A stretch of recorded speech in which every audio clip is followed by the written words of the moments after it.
12th standard public exam எழுதின அனைத்து மாணவர்களுக்கும் வணக்கம். இந்த வீடியோவில் பார்த்தீங்கன்னா சில அப்டேட்ஸ் பார்க்க போகிறோம். 12th ஸ்டாண்டர்ட் பப்ளிக் எக்ஸாம் எழுதின மாணவர்களுக்கு எக்ஸாம் சார்ந்து ரிசல்ட் சார்ந்து சில அப்டேட்ஸ் வந்து கவர்மெண்ட் சைட்லேருந்து ரிலீஸ் பண்ணியிருக்கிறாங்க. அதை பற்றி டீட்டெயில்டாக பார்க்க போகிறோம். அண்ட் இந்த எக்ஸாம், அதாவது 2024 பப்ளிக் எக்ஸாமில் நமக்கு மொத்தமாக கொடுத்த கிரேஸ் மார்க்ஸோட கவுண்ட் எத்தனை, எவ்வளோ மார்க் வந்து கிரேஸ் மார்க்ஸாக நமக்கு கிடைச்சிருக்கு, ஒவ்வொன்றத்தையும் லிஸ்ட் போட்டு நான் சொல்லியிருக்கிறேன் based on the government release பண்ண ஆன்சர் கீயிலிருந்து. ஸோ ஒவ்வொரு பேப்பர்ஸையுமே வந்து ஆன்சர் கீ வந்து பிடிஎஃப், அந்த ஆன்சர் கீயோட பிடிஎஃப் வந்து லிங்காக நான் டிஸ்கிரிப்ஷனில் கொடுத்துருக்கேன். நீங்கள் கிளிக் பண்ணி டவுன்லோட் பண்ணி அனலைஸ் பண்ணிக்கோங்க. அதோட ப்ரீஃப் டிஸ்கிரிப்ஷன் வந்து இந்த வீடியோவில் பார்க்க போகிறோம். அந்த பேப்பர் கரெக்ஷன் எப்படி இருந்துச்சு, அது மட்டும் இல்லாமல் அனாலிசிஸ் எல்லாத்தையும் பார்க்க போகிறோம். ஸோ இந்த வீடியோவில் முக்கியமாக நம்ம எதை சார்ந்து பார்க்க போகிறோம்னா இந்த 4 விஷயத்தை சார்ந்து பார்க்க போகிறோம். First and foremost paper valuation. So நம்ம பேப்பர் எப்படி வேல்யூவேட் பண்ணாங்க அண்டு அது எப்படி போச்சு, இப்போ எந்த ஸ்டேஜில் அந்த பேப்பர் இருக்குது, எப்படி வந்து ரிலீஸ் பண்ணுவாங்க அப்படின்ற அந்த ப்ராசஸ் பார்க்கலாம். As well as paper correction எப்படி நடந்துருச்சு, இதே மாதிரி எனக்கு தெரிஞ்ச ஒரு டீச்சர் கிட்ட இருந்து அவங்க கரெக்ஷன் பண்ண பேப்பர் எப்படி இருந்துச்சு அப்படின்றத பற்றி ஃபுல் டீட்டெயில்ஸ் நான் சொல்ல போகிறேன். ஏன்னா அவங்க வந்து பப்ளிக் எக்ஸாம் திருத்தினவங்க, அவங்க கிட்ட இருந்து சில டீட்டெயில்ஸ் கலெக்ட் பண்ணி வச்சிருக்கிறேன். அந்த டீட்டெயில்ஸ் தான் இதில் நான் சொல்ல போகிறேன். அண்டு நமக்கு ரிலீஸ் பண்ண, அதாவது ஒவ்வொரு சப்ஜெக்டில் தமிழ் சயின்ஸ் குரூப் பசங்களுக்கு இருந்தாலும் சரி, தமிழ் இங்கிலீஷு காமர்ஸ் குரூப் பசங்களுக்குமே சரி, எல்லாருக்குமே சப்ஜெக்ட் வைஸாக எத்தனை கிரேஸ் மார்க்ஸ் வந்திருக்கு பேஸ்ட் ஆன் தி ஆன்சர் கீலேருந்து, அதாவது கவர்மெண்ட் ரிலீஸ் பண்ண அந்த ஆன்சர் கீலேருந்து எவ்வளோ கிரேஸ் மார்க்ஸ் வந்து நமக்கு ப்ரொடியூஸ் பண்ணியிருக்கிறாங்க அப்படின்றதை பார்க்க போகிறோம். அண்ட் ரிசல்ட் டேட்டில் ஒரு மாற்றம் இருக்கா அப்படின்றத பற்றி பார்க்க போகிறோம். சரிங்களா? ஸோ கண்டினியூஸாக இந்த வீடியோ பாருங்கள், லாஸ்ட் வரைக்கும் உங்களுக்கு பயனுள்ள தகவலாக இருக்கும். இந்த வீடியோ பிடிச்சிருந்துச்சுன்னா ஃபுல்லாக பார்த்துட்டு லைக் பட்டனை அழுத்துங்க. அண்டு நம்ம சேனலில் இப்போ தான் நீங்கள் புதுசாக பார்க்குறீங்கன்னா கெரியர் கைடன்ஸுக்காக சில இன்ஃபர்மேஷன்ஸ் வந்து நம்ம சேனலில் கொடுத்துட்டு இருக்கோம். ஆஸ் வெல் அஸ் உங்கள் தம்பி தங்கச்சிங்க யாராவது 10th முடிச்சுட்டு 11th முடிச்சுட்டு 12th போகிறவங்களா இருந்தால் இந்த சேனலை பற்றி தெரியப்படுத்துங்க. அவங்களுக்கு பயனுள்ள தகவல்கள் நாங்கள் போட்டுக்கிட்டு இருக்கோம். எக்ஸாம் சம்மந்தமாக இம்பார்ட்டன்ட் கொஸ்டின்ஸு, சில போர்ஷன்ஸையுமே நாங்கள் கவர் பண்ணிக்கிட்டு இருக்கோம் இம்பார்ட்டன்ட் கொஸ்டின்ஸ் சார்ந்து. ஸோ அவங்களுக்கு ரொம்ப பயனுள்ளதாக இருக்கும். அவங்களையும் சப்ஸ்கிரைப் பண்ண வைங்க. நீங்களும் இந்த சேனல் பார்த்துட்டு இருக்கீங்கன்னா சப்ஸ்கிரைப் பண்ணுங்கள், உங்களுக்கு பயனுள்ளதாக இருக்கும். அண்ட் தென் பேப்பர் வேல்யூவேஷன் பார்த்தீங்கன்னா உங்களுக்கு எல்லாருக்குமே தெரியும்.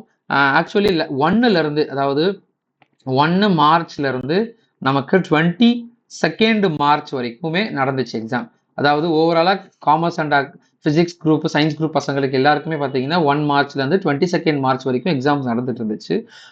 அது வந்து 23rd மார்ச்லேருந்து பேப்பர் வேல்யூவேஷன் பண்ணாங்க.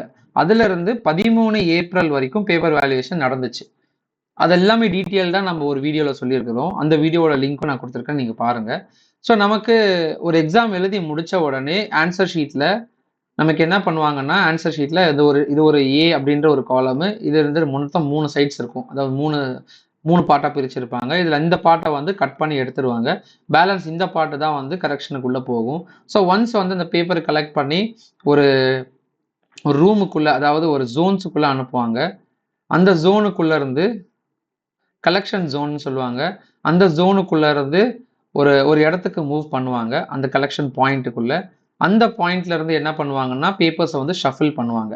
எந்தெந்த டிஸ்ட்ரிக்ட்ஸுக்கு மாத்திரம் அப்படின்றத ஷஃபில் பண்ணதுக்கப்புறம் அந்த ஷஃபில் பண்ண பேப்பரு திருப்பியும் வந்து ஒரு ஜோன்ஸுக்கு போகும். ஒரு ஸ்கூல்ஸோ இல்லைன்னா காலேஜுக்கு ஜோன்ஸு போகும்.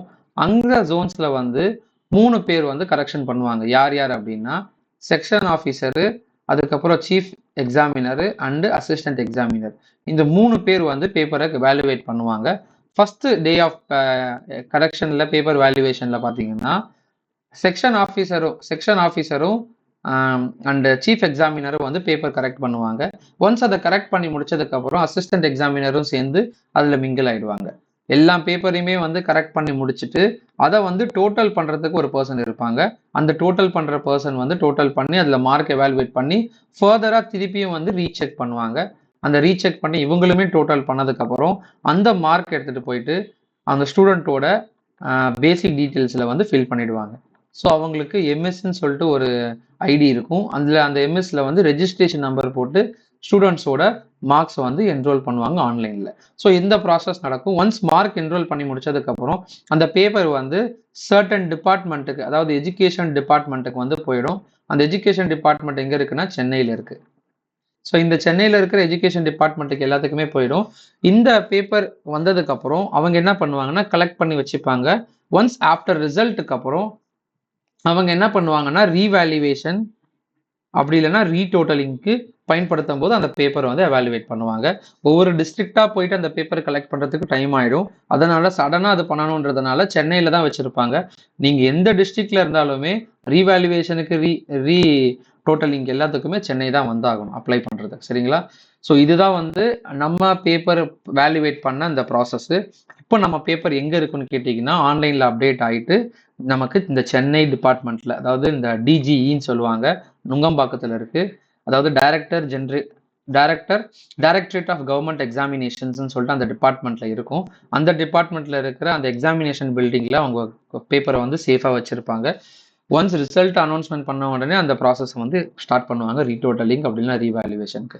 ஸோ இந்த ரீடோட்டலிங் ரீவேல்யூவேஷன் அப்ளை பண்ண போகிற ஸ்டூடெண்ட்ஸ் எல்லாத்துக்குமே வந்து ஒரு இன்ஃபர்மேஷன், நீங்கள் வந்து DGE1 அப்படி 1.gov.in அப்படின்ற ஒரு வெப்சைட்டில் போயிட்டு ரீடோட்டலிங் நோட்டிஃபிகேஷன்ஸில் ரீடோட்டலிங் ரீவேல்யூவேஷனுக்கான தகவல்கள் கொடுத்துருப்பாங்க. இந்த டேட்லேருந்து ஸ்டார்ட் ஆகுது, எவ்வளோ கட்டணம் அப்படின்ற மாதிரி மொத்த தகவல்களுமே கொடுத்துருப்பாங்க. அதையுமே நான் சொல்கிறேன் அந்த டேட் வரும்போது. சரிங்களா?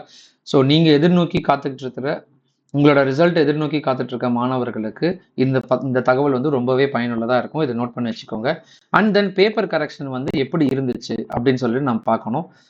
பிஃபோர் தட் எனக்கு தெரிஞ்ச ஒரு ஸ்டாஃப் வந்து பேப்பர் கரெக்ஷனில் இருந்தாங்க, 12th பேப்பர் கரெக்ஷன். அவங்க ஆக்சுவலி பார்த்தீங்கன்னா மேக்ஸ் டீச்சர். ஸோ இந்த இயர் பார்த்தீங்கன்னா மேக்ஸ் கொஞ்சம் லிபரலாக ஈஸியாக தான் வந்துச்சுன்னு சொல்லியிருந்தாங்க. அதாவது சென்டம் வந்து அவங்களுக்கு நிறைய வந்ததாக தெரியப்படுத்தியிருக்கிறாங்க மேக்ஸில். ஸோ அந்தபடி பார்த்தோன்னா இந்த இயர் வந்து நிறைய சென்டம் பர்சன்டேஜ் வரதுக்கு வாய்ப்புகள் இருக்குது. மற்றது ஃபிசிக்ஸ் அண்ட் கெமிஸ்ட்ரியில் வந்து கொஞ்சம் நிறைய பேர் மார்க்ஸ் ஓரளவு கம்மியாக தான் எடுத்துருக்கிறாங்கனாலும் பட் சென்டம் பர்சன்டேஜ் வந்து ஆவரேஜாக எப்பயுமே இருக்கிற போல தான் இருக்குது அப்படின்றது தெரியப்படுத்தியிருக்கிறாங்க. அண்டு மற்ற தமிழ் இங்கிலீஷ்லையுமே வந்து நல்லா ஈஸியாக இருந்ததுனால பேப்பர் கரெக்ஷன் நல்லா பண்ணியிருக்கிறாங்க. ஸோ அவங்களுக்கு கொடுத்த இன்ஸ்ட்ரக்ஷன்ஸ் படி பேப்பர் கரெக்ஷனை வந்து லிபரலாக பண்ண சொல்லியிருக்கிறாங்க. அதாவது ரொம்ப டஃப்பாகவும் இல்லாமல் ரொம்ப ஸ்ட்ரிக்டாக கரெக்ஷன் பண்ணாமல் ஈஸியாகவும் இல்லாமல் ஓரளவுக்கு ஆவரேஜாக கரெக்ஷன் பண்ணுற மாதிரி மெத்தட்ஸ் தான் ஃபாலோ பண்ணியிருக்கிறாங்க. அவங்க சொன்னபடி என்னென்னா எந்த சப்ஜெக்டை ஹேண்டில் பண்ணுறாங்களோ அந்த சப்ஜெக்ட் டீச்சர்ஸ் தான் அந்த பேப்பர்ஸை கரெக்ட் பண்ணாங்க. அது எப்படின்னா தமிழ் மீடியம் பேப்பர்ஸை வந்து தமிழ் மீடியம் டீச்சர்ஸாகவும் இங்கிலீஷ் மீடியம் பேப்பர்ஸை வந்து இங்கிலீஷ் மீடியம் டீச்சர்ஸ் தான் கரெக்ஷன் பண்ணாங்க அப்படின்றத சொல்லியிருக்கிறாங்க. ஈவன் இந்த ஆன்சர் கீ இருந்தாலுமே சில கொஸ்டின்ஸ் வந்து தமிழ் மீடியம் கரெக்ஷன் பண்ணுற பர்சன்ஸ் வந்து தமிழ் மீடியம் பேப்பர்ஸ் கரெக்ஷன் பண்ணுவாங்க. இப்போ சப்போஸ் ஃபிசிக்ஸ் எடுத்துட்டிங்கன்னா ஃபிசிக்ஸில் வந்து தமிழ் மீடியம் ஸ்டாஃப் இருப்பாங்க அண்ட் இங்கிலீஷ் மீடியம் ஸ்டாஃப் இருப்பாங்க. அந்த ரெண்டு பேப்பர், அதாவது இந்த ஃபிசிக்ஸில் தமிழ் மீடியம் இங்கிலீஷ் மீடியம் பேப்பர்ஸை வந்து ரெண்டு செப்பரேட் டீச்சர்ஸ் தான் திருத்தணும். அவங்களுக்கு ஆன்சர் கீ இருக்குது, அதை பேஸ் பண்ணி திருத்தலாம் அப்படின்னு நினச்சாங்கன்னா அவங்க படிக்கும்போது சில மாறுபாடுகள் இருக்கிறதுக்கு வாய்ப்புகள் இருக்குது. அதனால் அவங்க மார்க் அதிகமாகவும் போடலாம், கம்மியாக போடுறதுக்கு வாய்ப்புகள் இருக்குன்றதுனால இந்த அப்டேட் வந்து இந்த இயர் பண்ணியிருக்கிறாங்க. ஸோ மார்க் அப்படின்றது நீங்கள் எப்படி எழுதியிருக்கிறீங்களோ அதை பேஸ் பண்ணி தான் கிடைக்கும். எக்ஸ்ட்ரா மார்க்கோ அதுக்கு நீங்கள் எழுதாத கொஸ்டின்ஸுக்கு மார்க் போடுற மாதிரி எதுவுமே இருக்காது. நீங்கள் என்ன எழுதியிருக்கீங்களோ அதை படி வரும். ஸோ நீங்கள் எப்படி எந்த மார்க்குக்கு எழுதியிருக்கீங்க அப்படின்றத கொஞ்சம் யோசிச்சு பாருங்கள். அதுக்கேற்ற மாதிரி தான் உங்களுக்கான மார்க் கிடைக்கும். ஸோ பேப்பர் கரெக்ஷன் வந்து இந்த இயர் லிபரலாக தான் இருக்கும். அதனால் நிறைய பேர் மார்க்ஸ் அதிகமாக ஸ்கோர் பண்ணுறதுக்கு வாய்ப்புகள் இருக்குது. அண்டு கட் ஆஃபுமே மாறுறதுக்கு வாய்ப்புகள் இருக்குது. சரிங்களா? ஸோ இந்த year cut off engineering cut ஆஃபுமே சரி, மெடிக்கல் நீட் எக்ஸாமினேஷன்ஸ்க்கு எக்ஸாம்ஸ் தயாராகிற மாணவர்களுக்கு எல்லாருக்குமே வந்து கட் ஆஃப் வந்து கண்டிப்பாக மாறுறதுக்கு வாய்ப்பு இருக்குது. ஏன்னா பேப்பர் வந்து லிபரல் கரெக்ஷன் தான், நிறைய சென்டம்ஸ் வரதுக்கு வாய்ப்பு இருக்குது. சரிங்களா? அண்ட் தென் நம்ம அடுத்தது கிரேஸ் மார்க்ஸ் அந்த டாபிக் வரும்போது மொத்த சப்ஜெக்ட்ஸ், அதாவது தமிழ்லேருந்து காமர்ஸ் குரூப் சயின்ஸ் குரூப் எல்லாருக்குமே சேர்த்து மொத்தமாக இந்த கவர்மெண்ட் எக்ஸாம்ஸ், அதாவது கவர்மெண்ட்டு ஆன்சர் கீ பேஸ் பண்ணி இந்த ஆன்சர்ஸ் எடுத்திருக்கிறேன். நீங்கள் பாருங்கள், கொஸ்டின் நம்பர்ஸ் பேஸ் பண்ணி எவ்வளோ மார்க் அப்படின்றது தெரியப்படுத்தியிருக்கிறேன். இந்த மார்க் தான் இந்த இயர் நமக்கு கொடுத்துருக்கிற கிரேஸ் மார்க்ஸ், அதாவது மியர் அட்டம்ப்ட்னு சொல்லுவாங்க. இந்த மியர் அட்டம்ப்ட்னா இதை அட்டன் பண்ணாலே உங்களுக்கு மார்க்கு. அதை தாண்டி நிறைய கொஸ்டின்ஸில் வந்து சப்போஸ் ஏதாவது எழுதியிருந்தால் மார்க்கு, இதை ஜஸ்ட் அட்டன் பண்ணி இதை சார்ந்து எழுதியிருந்தால் மார்க் அப்படின்றதுக்குமே வந்து நமக்கு கிரேஸ் மார்க்கு கால்குலேஷன் தான். அது எப்படின்னா, இப்போ ஒரு கொஸ்டின் இருக்குது, அந்த கொஸ்டினில் புக்கில் இருக்கிற மாதிரி எழுதாமல் உங்களோட ஓன் தாட்ஸை கூட அதில் கொடுக்கலாம் அப்படின்றதுக்கான ஆப்ஷன் தான் அது. ஸோ தமிழில் பார்த்தீங்கன்னா இந்த இயர் கிரேஸ் மார்க்ஸ் அப்படின்றது கிடையாது. ஓகேங்களா? இங்கிலீஷில் வந்து கொஸ்டின் நம்பர் 7, அதாவது ஒரே ஒரு மார்க் மட்டும் தான் கிரேஸ் மார்க், அந்த காம்பவுண்ட் வேர்டில் இருந்து. அண்ட் மேத்தமெட்டிக்ஸில் பார்த்தீங்கன்னா இது ரெண்டுமே 1 மார்க். ஆக்சுவலி ஏ பார்ட், அதாவது A question paper, B question paper. ஏல வந்து 17th கொஸ்டின், பியில் வந்து 18th கொஸ்டின் வந்து எந்த ஆன்சர் எது எழுதியிருந்தாலுமே உங்களுக்கு கரெக்ட். அதாவது சிஆர்பி எழுதியிருந்தால் உங்களுக்கு கரெக்ட். அண்ட் 25th கொஸ்டின் வந்து மியர் அட்டம்ப்ட். ஸோ டோட்டலாக நமக்கு ரிலீஸ் ஆகிருக்கிற அந்த மார்க் பார்த்தீங்கன்னா 3 மார்க். ஓகேங்களா. ஃபிசிக்ஸில் வந்து கிரேஸ் மார்க்கு கிடையாது. அண்ட் கெமிஸ்ட்ரியில் பார்த்தீங்கன்னா 33rd கொஸ்டின் வந்து கிரேஸ் மார்க்கு, அதாவது 3 மார்க் கிரேஸ் மார்க்கு. பயாலஜியில் வந்து கிரேஸ் மார்க்கு கிடையாது, கம்ப்யூட்டர் சயின்ஸ்லையும் கிரேஸ் மார்க்கு கிடையாது. அதே மாதிரி காமர்ஸில் வந்து 16வது கொஸ்டின் வந்து கிரேஸ் மார்க்கு, அது டோட்டலாக பார்த்தீங்கன்னா நமக்கு 1 மார்க் கிடைக்கும். எக்கனாமிக்ஸில் வந்து கிரேஸ் மார்க்கு கிடையாது, அக்கௌண்டன்சியில் கிரேஸ் மார்க் இல்லை. கம்ப்யூட்டர் அப்ளிகேஷனில் 5வது கொஸ்டின் நம்பர் வந்து கிரேஸ் மார்க்கு, ஸோ டோட்டலாக நமக்கு அதில் 1 மார்க்கு. பிஸ்னஸ் மேக்ஸ்லையும் கிரேஸ் மார்க்கு கிடையாது. ஸோ டோட்டலாக காமர்ஸ் குரூப்புக்கு சயின்ஸ் குரூப்புக்கு அந்த மாதிரி டோட்டலாக சேர்த்து நமக்கு மொத்தமாக கிடைச்சது வந்து 1 3 3 1 அண்டு 1, அதாவது 6 7 8 9 மார்க்ஸ் தான் டோட்டலாக நமக்கு இந்த இயர் 2024 அவங்க ரிலீஸ் பண்ண கிரேஸ் மார்க்ஸோட டோட்டல். ஸோ மற்ற சப்ஜெக்ட்ஸ் எதுலேயுமே கிரேஸ் மார்க் இல்லை. ஒவ்வொரு சேனல்ஸில் வந்து ஒவ்வொரு இன்ஃபர்மேஷன் ரிலீஸ் பண்ணியிருக்கிறாங்க, அதெல்லாம் எதுவுமே கிடையாது. கிரேஸ் மார்க்கு இந்த இயரில் ஒவ்வொரு சப்ஜெக்ட்ஸுக்கும் இவ்வளோ தான் நான் மென்ஷன் பண்ணியிருக்கிறது தான். இது எல்லாமே நான் கவர்மெண்ட் சைட்லேருந்து ரிலீஸ் பண்ண அந்த ஆன்சர் கீழேருந்து எடுத்துருக்கிறேன். ஸோ நீங்கள் வேணும்னா அதை அனலைஸ் பண்ணி பாருங்கள். அதோட லிங்க்கை நான் பிடிஎஃபாக டிஸ்கிரிப்ஷனில் கொடுத்துருக்கிறேன். ஸோ அந்த லாஸ்ட் பாயிண்ட் வந்து இந்த இயர் எந்த டேட்டில் வந்து ரிசல்ட் அனௌன்ஸ்மெண்ட் பண்ணுறாங்கன்னா, ஒவ்வொரு சேனல்லையும் 5 சொல்கிறாங்க, இல்லைனா 10 சொல்கிறாங்க, எதுவுமே கிடையாதுங்க. ஸோ ஏற்கனவே கவர்மெண்ட் சைட்லேருந்து ரிலீஸ் பண்ண அந்த டேட்டு தான். ஸோ 6th May 2024 தான் நமக்கு எக்ஸாம் ரிலீஸ் பண்ண போகிற date, result date. So 6th கண்டிப்பாக மார்னிங் 10 o'clock வந்து ரிலீஸ் ஆகும். 10 o'clockல அப்படி இல்லைனா 9:30க்கு ரிலீஸ் ஆகிறதுக்கு வாய்ப்புகள் இருக்குது. ஸோ எல்லாருமே ரெடியாக இருங்க. நீங்கள் என்ன மார்க் எப்படி எழுதியிருக்கிறீங்களோ அதுக்கேற்ற மாதிரி தான் மார்க்கு கிடைக்கும். கண்டிப்பாக இந்த இயர் வந்து நிறைய சென்டம் வரத்துக்கு வாய்ப்புகள் இருக்குது. ஏன்னா லாஸ்ட் இயரை விட இந்த இயர் கம்பேர் பண்ணும்போது கொஸ்டின் பேப்பர்ஸ் வந்து 80% வந்து ஈஸி தான். ஸோ எல்லாருமே பாஸ் அப்படின்ற அந்த கேட்டகரி வந்துடும். பட் ஃபெயில் ஆகிற கேட்டகரி யாருன்னா சரியாக ஆன்சர் அட்டன் பண்ணாமல் இருக்கிறவங்க தான். ஏதாவது ஒன்று எழுதியிருந்தால் கண்டிப்பாக உங்களுக்கு மார்க் கொடுப்பாங்க. அந்த அளவுக்கு ரொம்ப டஃப்பாலாம் கரெக்ஷன் பண்ணலை அப்படின்னு இந்த டீச்சர்ஸ் சொல்லியிருக்கிறாங்க. ஸோ எல்லாருமே ரிசல்ட் எதிர்நோக்கி காத்துருங்க. வேற ஏதாவது கவர்மெண்ட் சைட்லேருந்து நம்ம அப்டேட்ஸ் ஏதாவது கொடுத்தாங்கன்னா உங்கள் தகவலுக்கு உங்களுக்கு நான் தெரியப்படுத்துகிறேன். வேற ஏதாவது தகவல் வேணும்னா நீங்கள் கமெண்ட்டில் தெரியப்படுத்துங்க, நான் உங்களுக்கு ஆன்சர் பண்ணுறேன். அண்ட் தென் இந்த வீடியோ பிடிச்சிருந்துச்சுன்னா ஒரு லைக் போடுங்க. ஓகேங்களா?